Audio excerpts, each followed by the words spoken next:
புரட்சித் தலைவர் எம்ஜிஆர் அவர்கள் ஏழைகள், சக கலைஞர்கள் என பலருக்கு பல தடவை உதவிகள் செய்திருக்கிறார். அந்த வள்ளலுக்கே ஒரு சமயம் ஒருவர் தேடி போய் உதவி செய்தார். அவர் எம்ஜிஆரால் அடையாளம் காட்டப்பட்ட நடிகர்.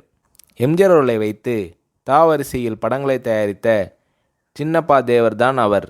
1966இல் எம்ஜிஆர் அவர்கள் குண்டடிப்பட்டு மருத்துவமனையில் சிகிச்சை பெற்று வந்த நேரம் எம்ஜிஆர் அவர்களின் உடல்நிலை, அரசியல் எதிர்காலம், திரைப்பட எதிர்காலம் குறித்து ஒவ்வொரு விதமாக ஒவ்வொருவரும் பேசி கொண்டிருந்த சூழ்நிலை. அப்போது தமிழ்நாட்டின் முதலமைச்சராக பக்தவாச்சலம் இருந்தார். காங்கிரஸ் கட்சி தமிழ்நாட்டில் ஆட்சி நடத்தி வந்தது.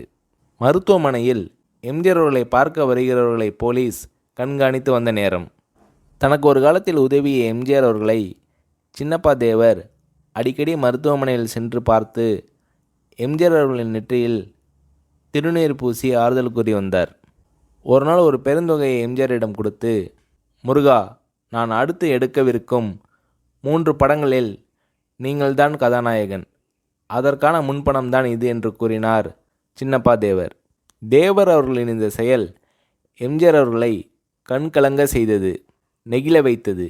இதனால் உணர்ச்சி வசப்பட்ட எம்ஜிஆர் தேவர் அவர்களை கட்டிப்பிடித்து நன்றி கூறினார். மருத்துவமனையிலிருந்து நான் பிழைத்து வருவனா மாட்டேனான்னு தெரியல, அப்படி இருந்தும் என்னை நம்பி பணம் கொடுத்துருக்கீங்கன்னா உங்கள் முருகனே என்னை காப்பாற்றி உங்கள் படத்தில் நடிக்க வச்சிடுவான் என்று புது தெம்புடன் கூறினார் மக்கள் திலகம் எம்ஜிஆர்.